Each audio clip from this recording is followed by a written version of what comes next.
Boom.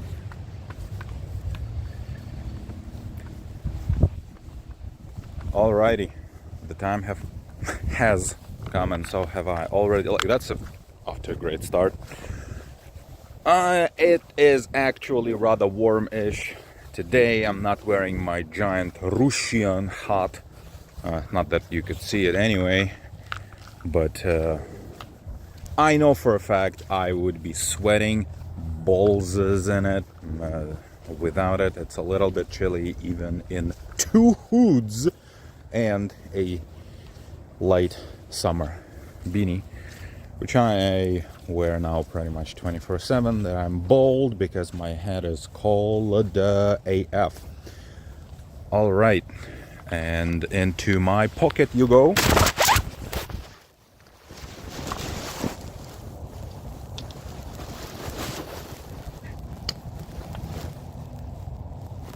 I actually could do this with one hand this time, if only Aine's color was on preemptively, but it was not. So I apologize for the yesterday's test stream. It was on YouTube only because I was using the software. I just wanted to test, do an A/B test of the streaming experience, let's call it that. And yeah, it was terrible. It was terrible. The quality was so much worse. The quality of audio was so much worse. I mean, it was probably slightly more audible because it was just a mono with probably some kind of filter to make voice more stand out. But from how muted the background was, and because the background for videos like these is mostly noise anyway, right? Like, you could tell, how noisy it was from either very low bit rate, so like, I don't know, 96 kilobit per second or something like that, probably 128 tops for that application, and maybe even with some kind of really cheap, really fast, really cheap like denoiser running. Like, it was all like it was all artifacts from overcompressing a noise or denoising a noise really cheaply and badly. Yeah, not a huge fan. Not a huge fan. I understand that this is, this is a stereo sound, and I am currently, one microphone is to the side, the other one is pointing outward, and I'm behind the whole thing. So that's not necessarily optimal also, but at least it doesn't sound like a literal, like WhatsApp audio message. So yeah, no, audio quality is just absolutely terrible when you're streaming from that app. It is still super vague, and I need Jesus, it hit me. And I cannot understand if, still because it's vague, whether turning off chat will turn it off for me or turn off the whole thing entirely. Hardly any control over the metadata of the stream and the video that will then result. And the stupidest thing ever, that my mind even, like, my brain forgot about it. But the stream, again, when you do the whole thing using the YouTube app, your stream gets privated without you knowing automatically. And those are not my defaults. I even changed my channel defaults. Now everything I upload to the channel is automatically public. It used to be private for safety's sakes. Now it's public because I changed it just to see if I can force the goddamn thing, to work properly, despite the thing that, stuff like that shouldn't be affected. But anyway, nope. Even with the defaults, being set to public, every time you stream from the YouTube app, not only it creates the stupid short that you don't need, there's no way to turn that off. It's not on the settings of the okay. I'll give you some privacy. It's not in the settings of YouTube. It's not in the settings of the app. It just happens. It's like some hidden API flag, which I don't think anyone needs. But, ooh, someone's firing automatic. And it's like, why do I also have to deal with the fact that the stream is privated? Like, the VOD is privated. My defaults are all public now. Nope. It's still private, it's the VOD. So, yeah. Like, if I have to go to, like, my YouTube channel dashboard, you know, every time after each stream, like, it's bad enough that I have to do it before each stream because it's YouTube. Streaming is so fun, it's so automated. Like, literally almost nothing is. But also, if I open my like, specifically the YouTube streaming app, like, none of the defaults from the previous stream are actually saved. With something like Prism, or probably even like Streamlabs or whatever, with Restream even. Like, in the Restream thing, if you pick an event that was pre-made and you stream into that, your defaults will then be saved anyway from that stream. Like, even Restream has, you know, it's metadata for streams persistent between them. Prism does that. I think I tried one more streaming app at one point. That thing also works. YouTube, nope, doesn't work. It resets the whole thing to your channel defaults, though. That's nice. Not the VOD, though. But the stream does get reset. But not the settings for, like, you know, live chat. Not the settings for... I don't remember even if the tags are being transferred properly. Okay, anyway. So, I apologize for the yesterday's test, okay? I basically... Like, the one named... I think, yeah, I renamed it into... What was I even talking about? Because I originally named it, so I was going to bitch about, you know, just like 2025, because that's the thing. I also, well, that's the thing to do now, right? I also had the brilliant idea of making like a video about, it's supposed to be 50 degrees, but it's actually surprisingly chilly. Like, Aini could have actually kind of used his coat. Perhaps. I mean, he probably doesn't, but he could probably get some use out of it right now. Anyway. So, I had the brilliant idea of, but then again, there's basically no way for me to do that without, first of all, I'm like super not interested because everyone else is going through this right now anyway. And second, I've already done so much brooding and self-examination, introspection, if you will, on that topic, that I'm, like, I don't know, I'm definitely not super interested in bitching about it while walking here in the forests. But for no particular reason at all, kinda, since it's the year's end, I could do not only something like 2025, you know, the year of failure type of discussion, but discussion with myself. I could also do, like, you know, examining John, 35 years of failure. How the fuck did that happen? And, oh my goodnesses, there are many reasons for why things did not pan out better and or properly. You like my completely broken sneakers, by the way? That's what I wear today.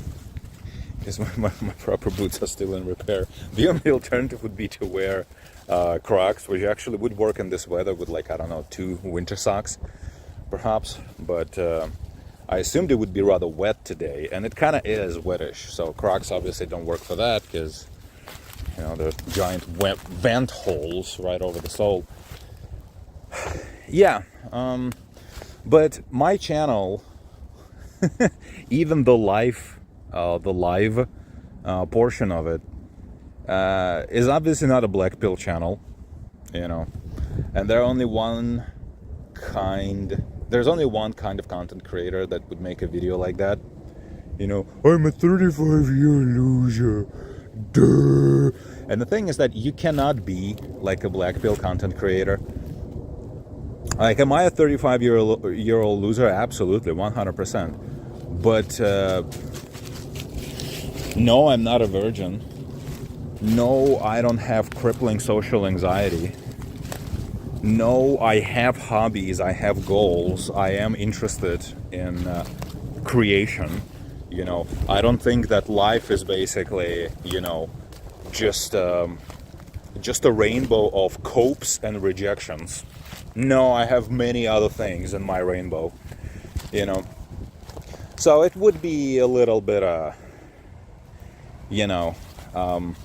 the typical audience for that kind of content wouldn't really resonate with my personal story, although it does mirror, a lot of experiences of, guys of similar age to mine who have these, life situations where everything is terrible and nothing has ever went their way. Like, oh yeah, it mirrors that in so many ways. But it's more like, those guys primarily have never even tried really doing anything. They were just rejected a couple times in high school. And they got into the mindset where, well, basically, the life is brutal, man. Brutal. And they never developed themselves as interesting individuals in any way, which also didn't help, right? But the thing is that being an interesting individual doesn't necessarily mean that, you need to be interesting so that you are attractive. Well, yes, you need to be intellectually attractive. Intellectual attractiveness is a huge factor. Like, seriously. Yeah, sure, physical attractiveness is very important if you're just trying to pick someone up for one night stand. But if you want someone to really fall for you, like, if you know literally nothing about anything other than, a few things about Fortnite and black pill YouTube videos, if that's all your knowledge, if those are all your hobbies, like, yeah, of course, you're not gonna have anything to talk about with anyone, obviously, right? So, unfortunately, I don't have a lot to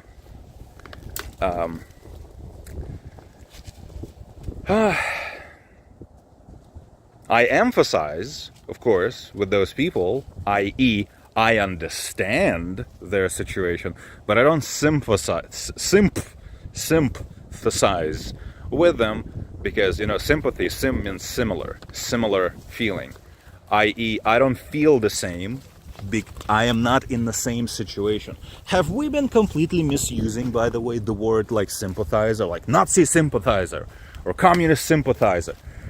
Because sympathy is not the same thing as empathy, right? Like, empathy is an okay thing. Empathy means that you have the self-awareness and the intellectual sophistication to remove yourself from your personal situation and understand someone else's. Sympathy means I am feeling with you, like I am on the same page with you. So I'm pretty sure most people who would be like in a dissenting position, right? Like sympathizing with the regime that's the enemy of the state where you're living.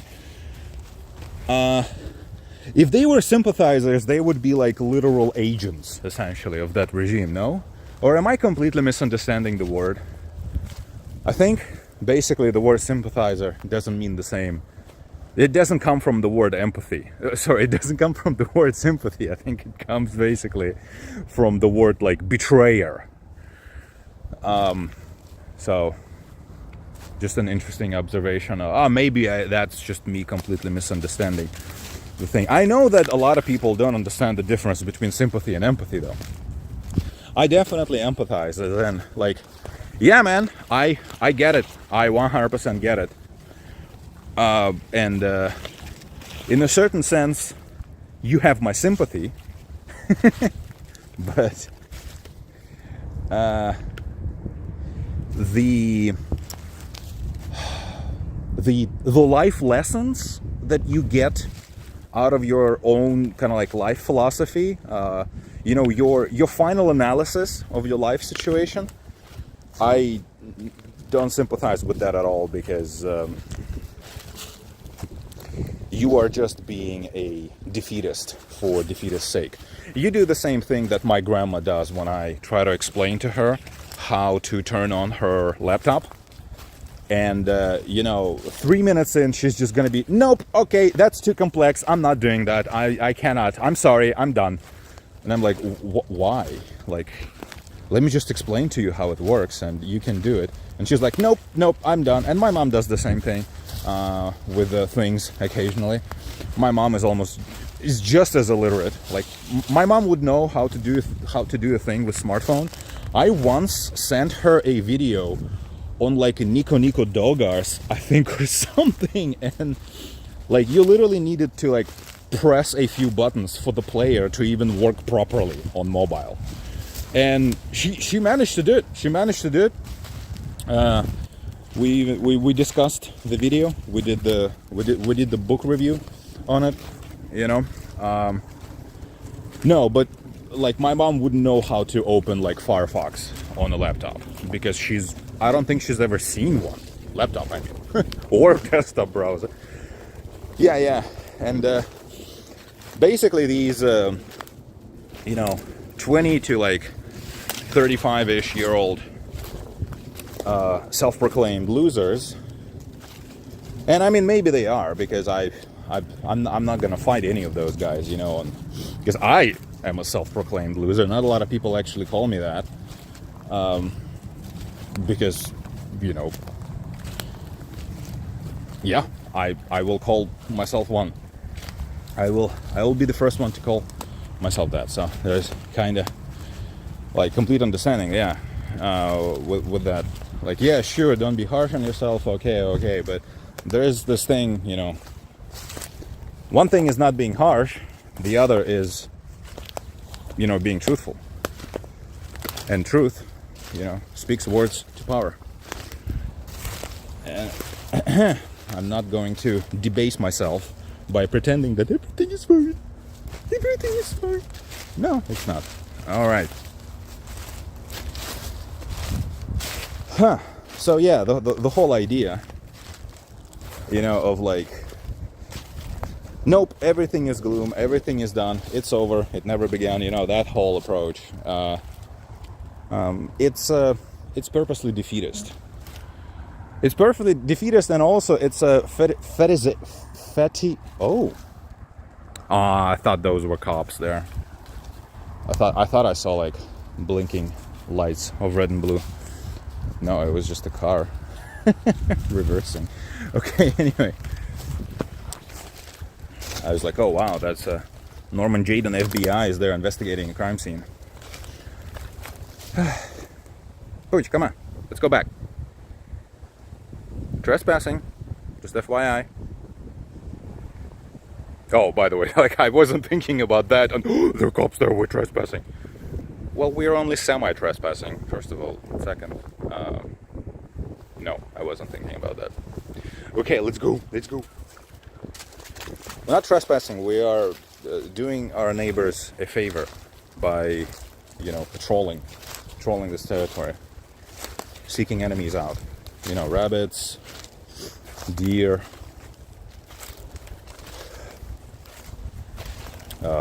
wolves, I suppose. Who else are we looking for?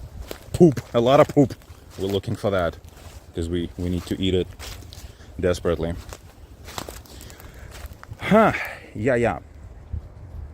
So what was I even talking about? Yeah, the whole thing, like the fetishization of failure. Yeah, I've been there when I was 15, you know, and I wrote really emotional music when I was in that state, But I got over it, and I got over it way before I turned like 25. So yeah, guys, you don't get my sympathy like for that. I understand, but I don't like, oh, poor you. Yeah, dude. Yeah, life sucks. Yeah, it does. But when are you gonna start getting over it? Like, for real.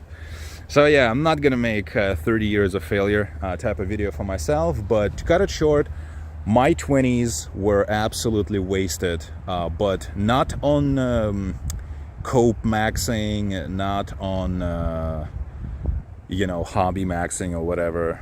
No, my 20s I just spent grinding my ass off for all the wrong things. I spent my 20s grinding on education, grinding personal businesses,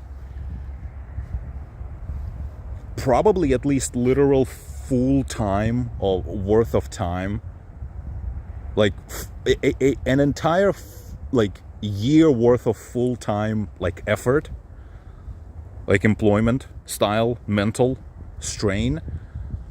I just invested in my 20s on like looking for a job, quote unquote. One of those jobs my parents told me I should be having, despite the fact that nobody in my family except for my first stepdad and arguably my grandma has ever had like a quote unquote office job where you wear a suit and you show up and you are a super respectable professional, who's cannot be easily replaced because you are, the person in charge of the numbers department or something like that. So yeah, absolutely would have been super cool if I didn't spend 2 years in Japan actually learning Japanese, but instead I was, getting deeper into debt, just begging my parents for more money, begging my friends for more money, getting monies from banks and whatnot, just to travel more, just to, go, enjoy the free love culture and whatnot, and, make friendships and just get by with whatever Japanese I would have. And in 2 years of doing that, I would have been fluent in the spoken Japanese anyway. So either do that, or I should have stayed the hell out of there and just no-lifed, internet immersion of Japanese. In 2 years and 3 years, I would have been fluent in both written and spoken. And then, with all this money that I saved at that point, I could have went to Japan then, and finally, capitalize on my perfect Japanese, by building all these connections really quickly and building relationships with people much easier. Instead of basically spending 2 years in Japan just hitting the books, and then in the last only probably not even 6, I would say 4 to 5 months tops, I actually lived in Japan. I actually went places every day. I talked to people every day. Yeah, the first year was 100% lost. And I even wrote music when I was in Japan. When I was in Japan, I was still under the impression that, I'm gonna be the dude who just lives in Japan and does his thing and makes money online, by making music for people and whatnot. Dude, I should have, I don't know. I don't know how much time I lost, but basically I produced approximately 1.5-ish, maybe even 2 LPs worth of material during my stay in Japan. I don't know how much full-time life I have lost on it, because I was multitasking like crazy. But I could have easily, yeah, at least 2 to 3 months of my effective, like, actually, you know, living in Japan, I have lost on instead, you know, sitting in my room and making music. Absolutely. That was such a waste of time. Such a giant waste of time. But then, essentially the whole thing was a waste of time. Yep. Essentially the whole thing was a waste of time, because there is absolutely no point coming to Japan unless you have the money to pretty much stay there forever, regardless of how much Japanese you speak. There is no reason to come to Japan to learn Japanese. If you're just moving to Japan, no matter what, like, yeah, it doesn't matter. Sure, come to Japan to learn Japanese first. I mean, you're just gonna waste your first 2 years. If you're actually studying Japanese in Japan, like, dude, you're not gonna learn that much Japanese now. No, you're just gonna waste most of your time on, you know, life shit. Yeah, if you want to learn Japanese, dude, do it at home. Don't do it in Japan. There's gonna be very, very little time for you to actually do that. I mean, there will be plenty of time, but you're not going to be even remotely as productive as you could have been if you just immersed yourself at the computer. I think even Matt versus Japan, in one of his earlier videos, I think it was literally the video. You know, Matt versus Japan, he made one good video. You know, the 3-hour-long, like, My Japanese Journey video. And then he proceeded to literally do nothing but grift for like 5 years. And then after the 10,000th time, people called him out on being like, this is grift beyond measure. Like, he finally gave up and just left the internet, which is such a Zoomer thing to do, dude. Like, if you're basically being canceled, but you have an over 100K subscriber YouTube channel, right? Like, what do? You take a hiatus, like, just take a page from the Dr. Disrespect's book, right? Like, take a vacation for 2 weeks, for 3 weeks, for a month, and then come back like nothing had happened. You could have just even relaunched your entire channel, make it like a fucking Spider-Man and Elsa channel. Like, YouTube algorithm wouldn't care. Like, yeah, sure, it probably would have been really confused with your audience demographic being completely different, with everything being completely different. But even a channel that algorithm is completely confused about, if you upload like some slop to it once in a while, it's not gonna get nowhere near as little views as if you were to start anew completely. No, even a crippled 100K sub channel, like, there are still many things you can do with it. Not as many, of course, as you couldn't get as much out of it as say if you were like actually making good content that people wanted to watch. You know, nothing would have been stopping, not a lot would have been stopping you from getting literally millions of views for such a small channel. You could still get like millions and millions of views if you were making actually good content people actually wanted to watch. But you could still make slop videos with thousands, potentially tens of thousands of views without much effort. But no, the dude probably just unknowingly to all of us made so much money he just decided to retire. Like, it's ridiculous how he did it. Which, stop. Don't fucking tell me for a second it's a tick. Are you kidding me? God fucking damn it. I thought they were all like dead by now. Jesus, they woke up just for today. Okay, well, full inspection later. Wow.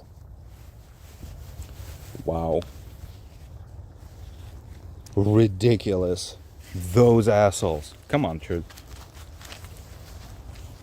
Get your toys, we're going home. Well, not quite literally, but... yeah, so even Matt versus Japan, right? So he had one good video, like a 3-hour long rant, where he explained how he came to Japan. And he was like, I don't understand any of this. This makes absolutely no sense to me. Stephen Krashen, you know, like I identifiable input or whatever, comprehensible input, right? Like, this makes absolutely no sense to me. I'm just wasting time here. I'm not gonna learn any Japanese if I just keep hammering shit into my head that makes no sense. Which, by the way, is not entirely true, because in real life, there's always context. Like, yeah, sure. Like, two people having a discussion about philosophy in Japanese sitting in front of you, like, you understand the context maybe, but you have no idea what they're saying. Yeah, I understand that. But in a real life situation where you're in a classroom, or you are trying to get yourself like a teriyaki burger. Can I have a teriyaki burger, please? I am so Japanese. Ooh, Japanese cultural experience. Okay, so you do that, right? Like, there's always context. Either you're in school or you're trying to get yourself some paper towels from the convenience store. There's always context. So you can always kind of, try to use your brain, understand what's happening. Yeah, just listening to a podcast in Japanese when you don't speak any. Yeah, of course, that's pointless. But so at one point he said that, like, he came to Japan, he was really homesick. He was very young, he was very anxious about being by himself in this, remote country. Weird remote country that's not culturally at all like his Japanese animes, to quote Otakon. And he decided that the best use of his time would be to hide in his room and just read manga all day. And even if you come to Japan, the best way to, like, actually study Japanese, obviously, would be to sit at your desk and study Japanese. It's not going to be like living in Japan. Like, living in Japan, if your goal is to live in Japan, sure, come to Japan and live in it. You will learn the language eventually. It'll take a few years, but you will, But if you come to Japan and you have any kind of plan that depends on you getting fluent, maybe don't come to Japan first. Like, get fluent first. Absolutely do it, because you're just going to be wasting a shit ton of time and resources if they are limited. Yeah.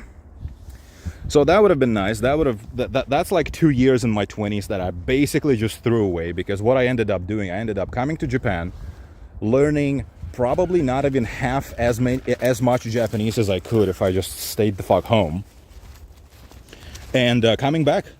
Okay. And if I had, like, say 6 more months in there, things could have actually been different, because I left Japan just as my Japanese was getting to the point where I was actually starting to establish connections and friendships with people who were otherwise just like random ones, And yeah, grinding at the recording studio, that was a huge mistake and basically a waste of money.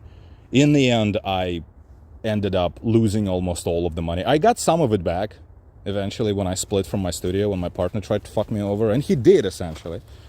He put me in a position where, well, I could either just essentially gift him my share of the studio, or I could lose almost like 99% of what I invested in it and split. So obviously I chose the lesser of two evils, as I was leaving the city anyway, so I split. And it wasn't literally 99%. Let's say it was, I lost like 70, So, yeah. That was a giant waste of time and money. I could have perfectly, because in the end, I only ended up making money with my personal music anyway, for which the studio was not needed at all.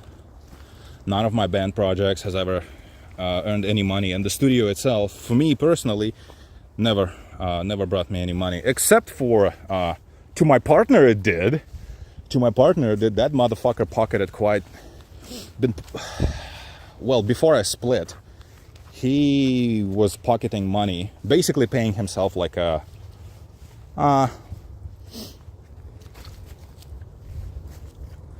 like 1.5 minimum wage ish type of situation from the studio. Like, he didn't pay himself a crap ton of money. It's not like the studio made stupid money at any point. No, not really. But it was okay. It was okay for, I don't know, maybe 3 to 4 years before I split. And it's not like I was not involved for those last couple of years also, by the way. But even if it did, even if I was getting any out of it, like, it would have been such a small, especially at that point, because I was doing financially okay, actually, for most of the time when my partner was pocketing money. That's why I didn't even know about it, because it didn't come into my attention, right? But after so like at that point, if like what he was pocketing, he you know, if he was giving like half to me, that wouldn't really, almost in any financial situation of mine, would account to much anyway. So yeah, the studio was a giant financial bullshit. Socially, yeah, of course, it allowed me to connect with so many interesting people and talented people, and you know, it was quite an experience, definitely. But was it really needed? If I just stayed a quote-unquote professional, you know, performing musician, I would have met half of those people anyway, and the other half I don't need and never needed, and probably would have been better off actually without ever knowing. Anyway, so yeah, no, overall, the studio thing was completely unnecessary. Wasted so much of my time and nearly all of my money on it. And then Japan took what I had left. So that's basically 7 years out of my life combined already. And then the rest, 1 more year I wasted on trying to get my life back on track. That's when I started streaming also. That was like 2018-ish, right? So in 2018, or so rather late 2017, I came back from Japan. Yeah, I spent basically like a year full-time trying to go back, you know, trying to secure myself a job, ringing every possible network lead, and also just looking for jobs in general, you know, worldwide, globally, including locally as well. And that's where I also started streaming, because I thought, well, if I'm not doing anything right now, music I was already kind of iffy on at that point, because I did my best to find my next gig after Hit Signature, and absolutely not a single person was interested. So I effectively, like, okay, I need to do something else. I was still doing music for myself here and there, of course, yes, but I was like, okay, this is taking way too long. Obviously no one cares about my music, so I need to do something else. I started streaming because I thought, well, you know, if I start streaming now as a hobby, in a couple years I may get to the point where, you know, a couple hundred people are watching me, so, you know, I could go full-time eventually. Like, why not? And yeah, I wasn't realizing that all the discovery algorithm were already dead in 2018. Like, the whole thing was just pointless. Everyone was watching Asmongold and Pokimane. It was just a, yeah, like, waste of time. Just streaming into ether, you know, for 12 hours a day. 20 days straight. You eventually realize, okay, this is obviously not working out. Something about how people are supposed to discover you, something is just not working. Okay. And it's not like I felt like I was entitled to views, you know, I'm not Darkside Phil. I don't feel like I'm entitled to millions of viewers just because I technically do all the same thing and all those other streamers. You know, why not me? It's my turn. Why aren't they watching me? Me! Darkside Phil, me. Why can they have all the viewers, but I cannot have as many viewers? I am just as good as they, aren't I? So, yeah. I don't have the same life philosophy, but I do know that I'm better than 99% because I've seen 99%. Until you break into the upper echelon where you know people at Twitch, you actually can afford to stream 20 hours a day, and you specifically do cancer culture, you specifically do like reaction to cancerous YouTube videos, and you basically never leave your desk anyway. You watch Kitchen Nightmares and like all of that stuff. It's like, okay, like I'm like until all of that like infrastructure is working for you, right? No one's going to watch you, basically. Until someone at Twitch, flicks the switch. Doesn't matter if you are better than 90%, if you're better than 70% or 50%. Only top 1 gets viewers, period. And then, 0.0001 are the ones that you actually know about. Yeah, and then, through 2019, I was under the impression that, okay, I'm just gonna start like a small indie dev studio. Found a couple more losers with basically nothing to do and nothing to lose. But even those guys, they just didn't have the discipline to do anything, despite having absolutely nothing to do. They would prefer to basically just watch YouTube videos and play League of Legends all day rather than, spend even a couple hours a day on creating something. Because there is no supervisor directly, over your head, and there's no paycheck coming at the end of the week. Like, most people just don't have the discipline and don't have the understanding of what it's like to like be self-employed or to work for yourself. Like, you mean to tell me I can put effort, like say 10, 20, 25 hours worth of effort into creating a piece of music or creating a video, and no one is paying me as I'm doing it? For most people, believe it or not, that's a concept they just, they can understand that in theory, but when they actually sit down and realize, wait, so I am hardly gonna play any League of Legends today. I am hardly going to, I will only watch couple of hours of YouTube videos today, not 17 hours? I cannot disturb my routine like that, dude. I don't have the ability to be making YouTube videos. I don't have the ability to be making video games. What are you talking about? How can I? There's 10 hours worth of work in front of me on this project. Can you imagine how many hours that is of, not playing League of Legends? That's just impossible. Most people cannot do that. So that whole thing fell apart, right? I secured myself the whole thing where I was supposed to go to a different country to join a very interesting project. I'm not sure if I should name drop it here, because who knows. But a project, music-related one, with a friend. Had a very interesting... That's an understatement of the year, very interesting spot open. And the spot was basically all but had my name written all over it. And I was like, hell the fuck yeah. And then it's gone, right? And it's gone. The South Park meme. Yep, and it's gone. COVID hit. Boom. Trapped for a year. And then the war started, and as the war started, that was both the catalyst for me, and also it's a historical date that's very easy for a lot of people to relate to, right? As the war started, I said, okay, so that's it.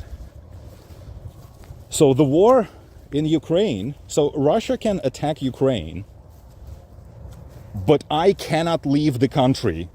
I cannot go to Finland, to buy an audio card that I cannot get here. So like, I'm done with this. I'm just going to book it. Like, this is it. This can no longer continue. The COVID lockdowns were still in place. Like, all the borders were closed the fuck. And now, like, the whole war thing is going to destabilize, fucking everything in Eastern Europe. All possible borders, all possible visas. Even if the COVID restrictions are, go away, there will be other restrictions now. Like, the whole thing is just never recovering, essentially, for the next 10 years. So I'm no longer waiting, I'm done. But again, I could not go. First of all, that offer that I had in late 2019, it was basically off the table by then because the spot got filled. So that's first of all. And second, yeah, without that specific thing to do, there wouldn't be much, for me to do there anyway.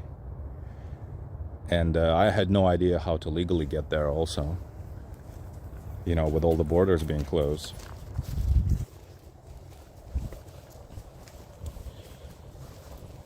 So that was one big plan, okay, that I was trying to do, was trying to get myself to. One big goal that I suppose my life was kind of oscillating to finally align towards ever since my big failure, in Japan. And that fell through. And ever since then, like, nothing worked out. Basically, ever since then, I was just this independent artist, who occasionally does some Aini. What are you doing there? Just don't eat anything, please, okay? Whatever you do.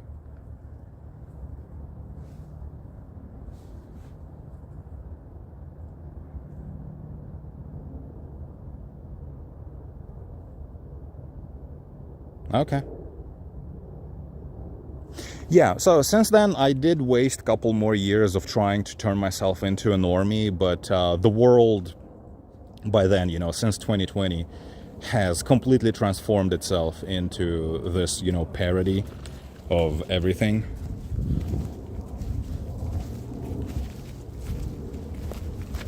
So if I had a trouble getting employment anywhere, essentially, because when I was young, and promising, nobody would hire me because, nobody wanted to hire like a young dude who needed a work visa sponsorship, need to hire him from overseas for like what? A QA tester position? Like, no one wanted to do that, obviously. So I couldn't get a job when I was younger. So I had to, start my own businesses, self-employ myself to victory. And I was rather successful at doing that until I was about 25. Then I, add a couple more years to that, and now I'm too old. I'm too old with almost literally zero, like, employment experience, right? There's no employment history to my name. As far as HR, concerned, I have nothing but experience. I have 35 years of raw experience. I am like fucking Conan the Barbarian, okay? I've done things. I lived it. But no one cares because all those guys are interested in, okay, so how many years at Microsoft have you spent? How many years at Facebook have you spent? Like, that's it. That's all they're fucking interested in. And I don't have any years at Microsoft. I don't have any years at, Facebook. So as far as those people are concerned now, I have a 35 year employment gap on my resume. I am never getting hired. Never. By not a single fucking company. Maybe I can get a job as a janitor when I get old enough at some high school or something. That's it. If some hustle, if some recording studio doesn't pick me up as an engineer, if some small indie studio doesn't pick me up for my portfolio, if somebody doesn't hire me for my portfolio, or, baby Jesus forbid, like my portfolio actually, explodes, my stuff actually becomes monetizable, then yeah, like the whole thing is just like that's it. I am unemployable.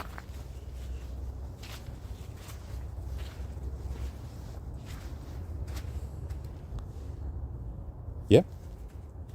What's up, Chippy? So that was a pretty interesting rant I was not really expecting to go on. And yeah, that's like 35 years of failure, because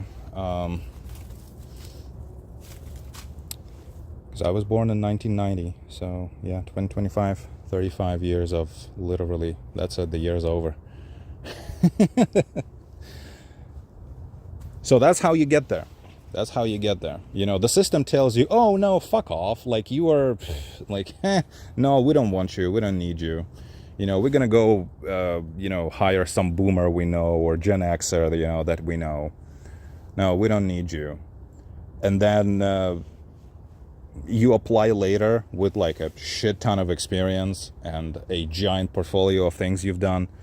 And the system tells you, oh no, but that's not the kind of experience, that we need. And, after all, like with all these years of not having the right experience we need, you now have this giant gap of no experience, and that's even worse than, having no experience and being young. So you're like double fucked now. Go away, please. Come back.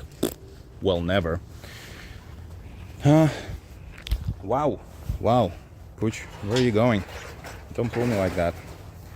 Originally, the video was supposed to be about... Originally, the video was supposed to be about kind of like 2025, whatever the fuck even happened. And I wanted to start with video games. For music, 2025 was actually quite interesting. There's a lot of interesting music. I made a post on Patreon today with my top 5. I could probably do top 10, but I just couldn't think of 10. It was... I'm definitely like maybe just blanking out a little bit too much on it. There have been more things coming out in 2025 that I just cannot remember. But that's the thing, I cannot remember now. And I'm like, okay, I'll do top 5. Because all of the things from my top 5 are things that actually happened pretty recently, or I recently was, listening to that music, so I know that those things pretty well. But yeah, there's more than 5, great LPs or otherwise releases, that come out this year. I didn't even include some. Like obviously there was an EP this year by Crypt Sermon. I didn't include that, for example, because that would have turned my top 5 into top 6. Maybe I should do that. We'll see. Anyway, yeah, this is it, essentially. And as for video games, I have a pretty interesting situation with video games. I made a Patreon post about that yesterday. Essentially, I can only think of basically like a couple of DLCs this year that were even interesting. Like, can anyone remember anything that came out this year that was like actually good or even remotely interesting? So the DLC for Indiana Jones, the game of the year 2024, like by far the best game of last year, and probably best game of last 5 years. So the DLC for that, the Order of Giants, or whatever, the Giant Order, it's okay. It's not bad. It was a little bit like tedious. Like those puzzle box rooms towards the end got rather exhausting. Because I like puzzle boxes, but I don't like playing, from the first person perspective of the hand that is solving the puzzle box. You know, I like seeing puzzle box. In Prince of Persia games, there was the alternative camera button that would usually zoom out all the way to show you the entire room. Yep. And when you do the whole thing in first person in Indiana Jones, hardly any of the puzzles from the main game are like that. And almost all of the puzzles, and there's like half a dozen in that DLC, are like that. And after a few, it gets rather exhausting, to be honest. And also one of those, like the pipe puzzle, fuck the pipe puzzle. The puzzle, it's not even a puzzle, it's a performance is what it is. The game was not designed at all for something like that. Like mechanically, it just hardly works. So yeah, no, but it was okay. I mean, it counts for something in the year of in such a year in gaming like 2025. Then our Robocop, the polished city, the unfinished polish, was okay also. I really like the architecture, the feeling of this giant brutalist, concrete mega building was rather cool, rather nice. I really liked it. Gameplay wise, I don't really have much to say about Robocop Unfinished Polish because it was mind-blowingly easy. Like, that game was basic. I played on the hardest difficulty also, and the whole thing is just on automatic. You just cycle through your abilities. You cycle through slow more, enhanced armor, and whatever the fuck else you have.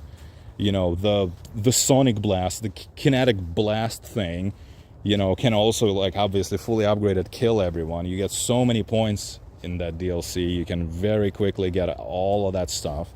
You upgrade your armor, right? You upgrade your health. It's just, you're completely unstoppable. There's you may die a couple times in like the first maybe third of the game.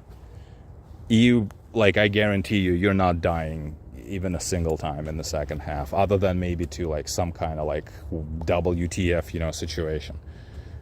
Yeah, other than that, no. The game was just mind-numbingly easy.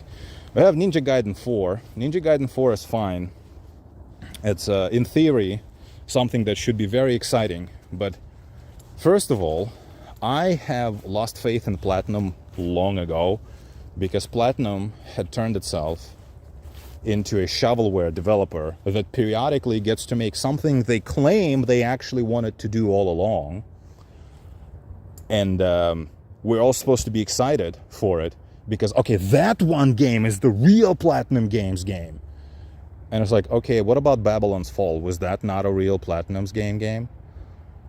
Like, how can you release a shovelware like that one day and then the next day say, remember that fucking scam we pulled? Like, don't pay any attention to that. That was not a real game. Your $60 were real, but the game was not real, so don't bother with that. Just play this game instead. And I'm like, okay, well, Platinum Games pulled that like half a dozen times by now, and so I'm not particularly excited about anything they do now. So Ninja Gaiden 4 goes into my backlog. I'll get to it eventually, but I'm not gonna, break my legs running. Jumping over, vaulting over obstacles to be the first one to play it. I really don't care all that much now. Thanks, Platinum Games, for completely destroying any potential hype I can ever have for a game made by you. Even the Bayonetta 3, I'm yet to play Bayonetta 3. Because I have, especially after Bayonetta 2, basically being a God of War clone anyway. So, okay, a lot of people love Bayonetta 2, or they think they do. Well, that's why they do it, because they're normies. If you like Bayonetta 2 more than 1, you're a shill and you're a normie. But, so yeah, why would I be particularly excited about 3, especially after, half a dozen fucking shovelware games Platinum's released, in between? Or more than half a dozen. In between 2 and 3? Oh my god. There's a whole history book on slop game design, they wrote.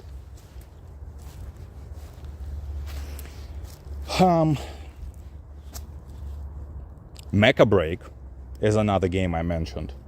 In theory, like a live service mech game, Absolutely. That's the only live service game I would want to play.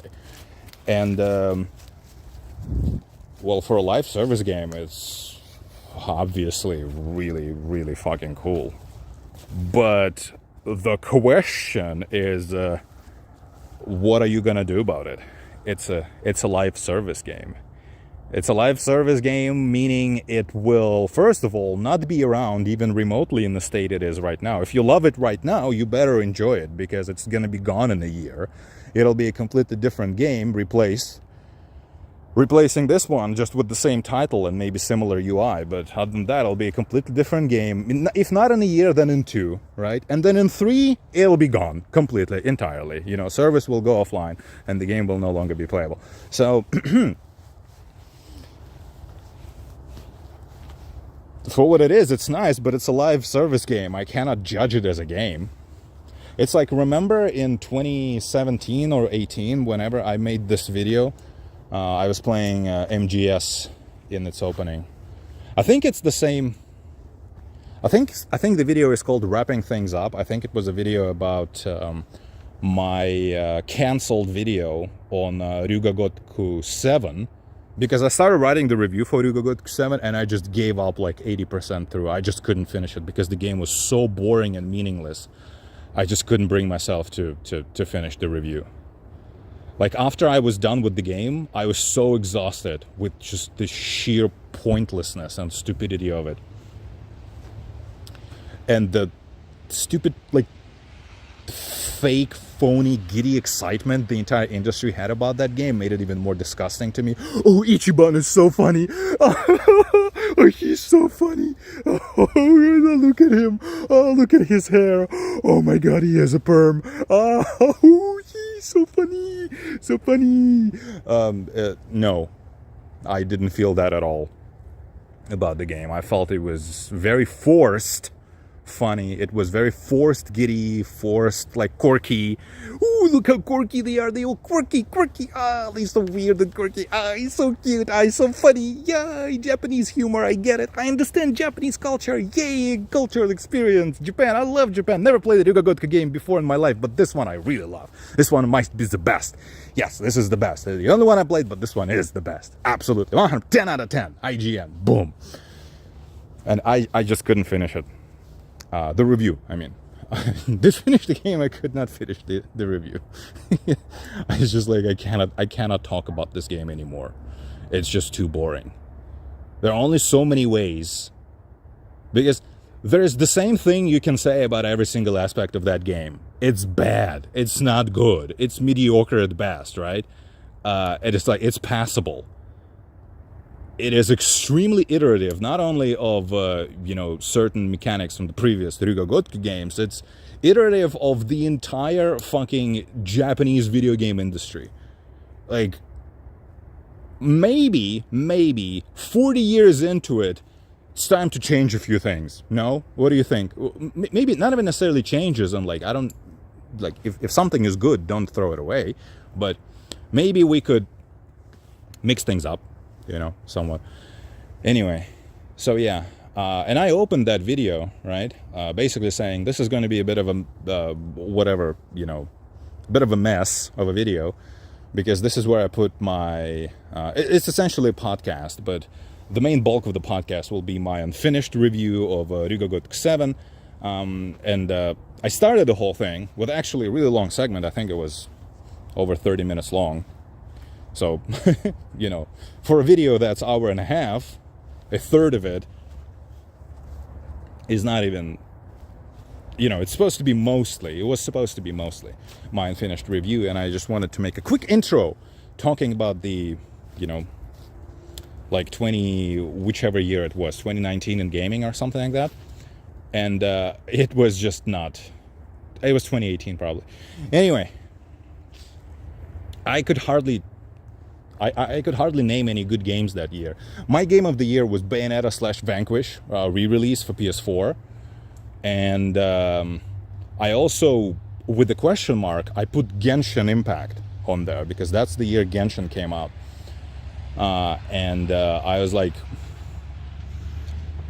from what I could tell, it seems like a really interesting game for a live service, right? But I'm not going to really rate it in any way, because it's not going to be the same game down the road. Like, if you like it now, enjoy it, but it's not really a video game, in a way you can discuss a work of art, right? If I wrote a piece of music, it's going to be the same piece of music 10 years later. If I wrote a piece of music and I completely swapped it to a different one while it's in your pocket, 10 years down the line, well, then what's the point? What if I literally replace it with a farting sound effect? If that's a possibility, then we're not judging things anymore as art. We're judging it as a transient phenomenon, in time. We're judging it as a cultural moment, but not as a video game. I don't particularly care about fleeting cultural moments. I don't care about, which TikTok is blowing up right now. I don't care about what the headlines of newspapers are saying yesterday. It's not my thing.